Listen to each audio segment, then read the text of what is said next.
स्वच्छ पीने का जल रसोई में उपलब्ध नहीं था, तो आज पूरे भारत में 10 करोड़ से ज्यादा महिलाओं के लिए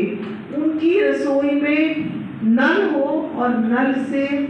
पेयजल जो स्वच्छ हो, मोदी जी ने करी। इससे पहले दक्षिण हरियाणा की अगर हम बात करें तो 2-2, 3-3 किलोमीटर से महिलाओं को अपने सिर पर घड़े में पानी रखकर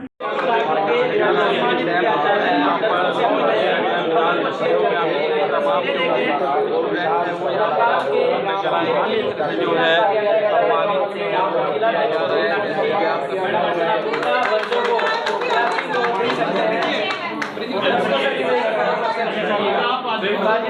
उसके बारे में समझाते हुए कि इसका पूरा फायदा कैसे होने वाला है। ये आप देख सकते हैं पूरा करकट चलाया जा रहा है,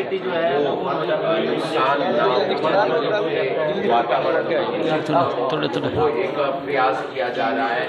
ये एक प्रोजेक्ट के माध्यम से स्कूली बच्चे दिखाते और समझाते हुए नजर आ रहे हैं। तस्वीरें आप अभी ब्रेकिंग के माध्यम से देख पा रहे हैं, करनाल से तस्वीरें देख पा रहे हैं, जहां पर आज बुद्धिजीवी वर्ग के साथ मीटिंग उसको लगाओ बिट्टू अपने आप ऑटोमेटिक आग जलेगी। तो कुछ भी वेस्ट कर सकता है। कौन सी क्लास में पढ़ते हो? 12th क्लास में। आप तो मेडिकल लिया, नॉन मेडिकल लिया हुआ? ग्रेट। चलो। महामंत्री बहन अर्चना गुप्ता जी ने मुख्य वक्ता के तौर पर यहाँ पहुँची और सभी प्रबुद्धजनों की आज बैठक थी। उसमें हमारे प्रोफेसर, हमारे एडवोकेट और सभी जो समाज में प्रतिष्ठित डॉक्टर सभी आज आए हुए थे। उनका विषय एक ही था कि जो पिछले 11 वर्षों से आदरणीय मोदी जी के नेतृत्व में, आदरणीय मनोहर लाल जी के नेतृत्व में, आदरणीय नायब सैनी जी के नेतृत्व में भारत में जो विकास हुआ है, हरियाणा में जो विकास हुआ है, वो सारी जानकारियाँ, जितना विकास हमारी सरकार ने किया है उसकी जानकारी लोगों तक पहुँचाने का काम वो जो अपने बुद्धिजीवी लोग हैं उनके बीच में रखा है कि वो हर जगह जाएंगे और उसका प्रचार करेंगे, प्रसार करेंगे। और उनसे भी पूछा गया है कि किस प्रकार से उनके जीवन में क्या क्या बदलाव आए हैं। सब बुद्धिजीवियों ने अपने विचार रखे हैं। कईयों ने बताया है कि बिना पर्ची की, बिना खर्ची की जो सरकार चल रही है हमारी, और भ्रष्टाचार जो 2014 से पूरे हर शासन में पनपा हुआ था, उसको ख़त्म करने का काम भारतीय जनता पार्टी की सरकार ने इन 11 वर्षों में किया है। वही लेकर आज की जो बैठक थी उसका विषय था कि हम घर घर जाएं और सभी को बताएं कि 2014 से पहले कितना भ्रष्टाचार फैला हुआ था और वो ख़त्म करने का काम भारतीय जनता पार्टी की सरकार ने किया है। और किसानों के लिए जो कई योजनाएं जो भारतीय जनता पार्टी की सरकार ने दी है उसके बारे में भी जानकारी दी गई कि भारतीय जनता पार्टी ने किसानों को सम्मान निधि के नाते से उनका सम्मान करने का हर वर्ष 6,000 उनके खाते में चले जाते हैं। पेंशन का काम है, जो पहले पेंशन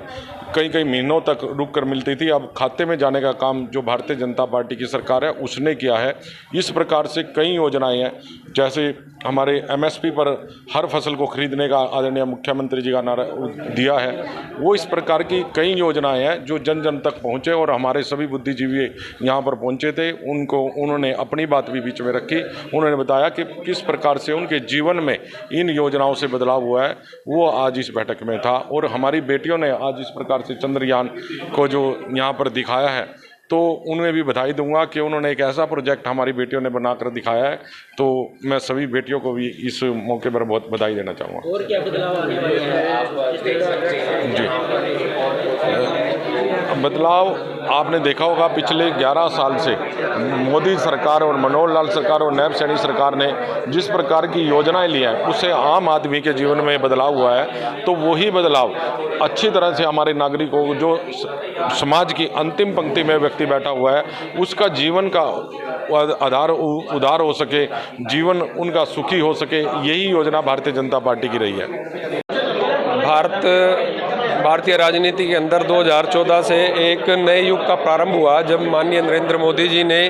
देश के प्रधानमंत्री के नाते इस देश की कमान संभाली और उन्होंने संकल्प लिया था कि देश का समग्र विकास, जहां पर बिना किसी क्षेत्रवाद के, बिना किसी भाषावाद के, बिना किसी राज्य का ध्यान रखे हुए पूरे देश का समग्र विकास करेंगे और सब वर्गों का चाहे उसमें कोई किसी भी वर्ग से संबंध रखता हो, और हम उसका यदि साक्षात रूप में देखेंगे तो वो आज नज़र भी आता है। 2014 के बाद कोई भी ऐसा क्षेत्र नहीं है जहाँ पर विकास कार्य ना पहुँचे हों, कोई भी ऐसा वर्ग नहीं है जो सरकार की योजनाओं से, नीतियों से अछूता रहा हो। और इस पूरे 11 वर्ष के कार्यकाल में जिस प्रकार से गरीब कल्याण को केंद्र में रखकर भारतीय जनता पार्टी की सरकार देश के अंदर और प्रदेशों के अंदर कार्य कर रही है, ये अब हम सब के समक्ष है, और उसी का ये प्रतिफल है कि आज भारत एक विश्व शक्ति के रूप में पूरी दुनिया के अंदर अपने आप को स्थापित कर पाया है। आज हमारे करनाल जिले में हमारे जिलाध्यक्ष भाई प्रवीण लाठर जी की अध्यक्षता में करनाल जिले के बुद्धिजीवी जो हैं, हमारे प्रबुद्ध नागरिक, उनका हमने एक सम्मेलन किया है। और जिस सम्मेलन में डॉक्टर्स आए, कुछ वकील आए, कुछ सीएज आए, कुछ हमारे इंडस्ट्रियलिस्ट भी आए, तो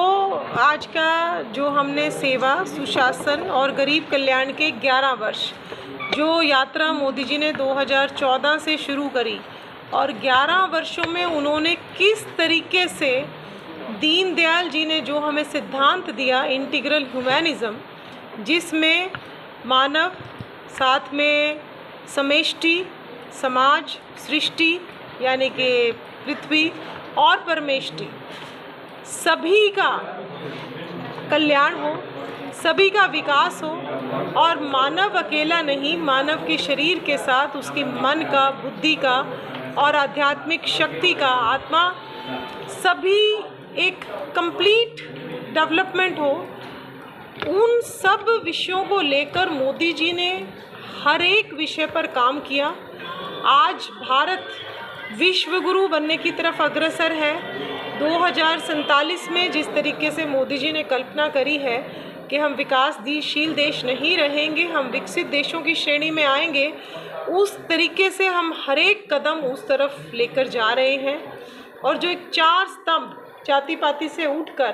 के गरीब, महिला, युवा और किसान, 4 हमारे स्तंभ हैं देश के,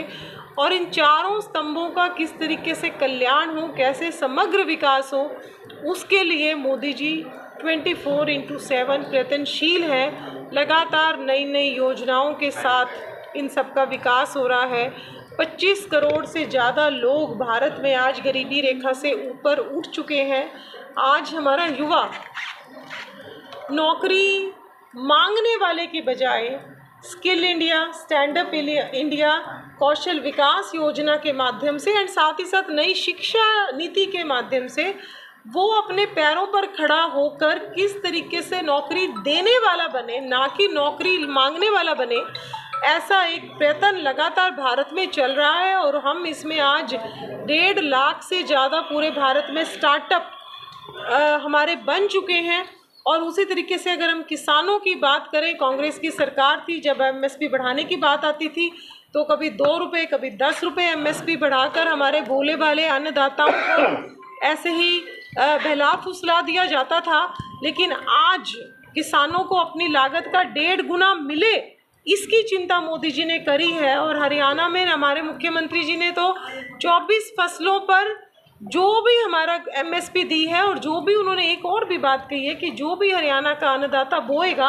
वो हमारी सरकार खरीदेगी। और उसी तरह से आगे चलते हुए उन्होंने बातें करी कांग्रेस ने, लेकिन आज हमारी सरकार ने 6,000 रुपये किसानों के खाते में सीधा पहुंचाने का काम किया। नीम कोटेड यूरिया हो, चाहे किसान क्रेडिट कार्ड हो, चाहे पशु क्रेडिट कार्ड हो, इन सब विषयों को लेकर बीज से बाजार तक कि किसानों को उत्तम क्वालिटी का बीज भी मिले, और जब किसान फसल बोए तो उसको एक बाजार भी मिले हर तरीके का सामान बेचने के लिए। बीज से बाजार तक की चिंता हमारे प्रधानमंत्री मोदी जी ने करी। उसी तरीके से अगर हम महिलाओं की बात करें तो महिलाएं सबसे बड़ा काम, मैं कहती हूँ कोई महिलाओं को आत्मनिर्भर भी बना सकता है, लेकिन आज जो सबसे बड़ा जो बदलाव है बदलते हुए भारत में, वो ये है कि महिलाओं को बराबरी का स्थान देना, महिलाओं के प्रति समाज का दृष्टिकोण बदलना। और महिलाएं खुद, मैं कहती हूँ दृष्टिकोण बदल जाए, लेकिन अगर मेरे में कॉन्फिडेंस नहीं होगा तो दृष्टिकोण बदलने का क्या लाभ होगा। लेकिन आज भारत की बेटियां सेल्फ सफिशिएंट है, ये इतने विश्वास के साथ भरी हुई हुई हैं कि ये आज मेरी गीता स्कूल की 3 बेटियां चंद्रयान का मॉडल लेकर आज आई हैं और इनको इसके बारे में पूरी डिटेल्ड नॉलेज है। तो ये है बदलता हुआ भारत, जब मेरी बेटियां इस तरह से मुस्कुरा रही हैं, आत्मविश्वास से भरी हुई हैं। और ये संभव हुआ जब 2015 में मोदी जी ने पानीपत की धरती से बेटी बचाओ, बेटी पढ़ाओ, बेटी खिलाओ, बेटी बढ़ाओ, ये सारे के सारे प्रोग्राम्स को केवल लॉन्च नहीं किया। ये सिर्फ कहने की बातें नहीं थी, उन्होंने बेटियों के लिए सुरक्षित मातृत्व हो, सुकन्या समृद्धि के माध्यम से उनके खाते में पैसे जमा हो, जब माताएं प्रेग्नेंट हैं, लैक्टेटिंग हैं, उनके पोषण के लिए उनको पैसे मिले, बेटियां पैदा होती हैं तब माताओं के खाते में पैसे जमा होते हैं, बेटियों को पूरी की पूरी वैक्सीनेशन मिलती है, बेटियां स्कूल ना छोड़ें, स्कूलों में शौचालय का प्रबंध हो, बेटियां सेफली स्कूल में पहुँचे। हर 15 किलोमीटर पर हमारे मुख्यमंत्री जी ने एक कॉलेज की घोषणा करी है, हर गांव में बेटियां पढ़ पाएँ। इन सारे विषयों पर चिंता करते हुए फिर हमारी बहनों, उनको चाहे उज्ज्वला की बात हो, चाहे शौचालय उपलब्ध कराने की बात हो, चाहे उनकी रसोई में स्वच्छ पेयजल पहुंचाने की बात हो, चाहे जनधन खाते के माध्यम से जिसमें 55 करोड़ में से 28 करोड़ हमारे बहनों के जनधन खाते खुले, और उससे भी बड़ी बात कि आज 11 crore 90 lakh self help group पूरे भारत में चल रहे हैं और उसमें 11 करोड़ बहनें सेल्फ हेल्प ग्रुप के माध्यम से अपना कोई ना कोई उत्पाद बना रही हैं।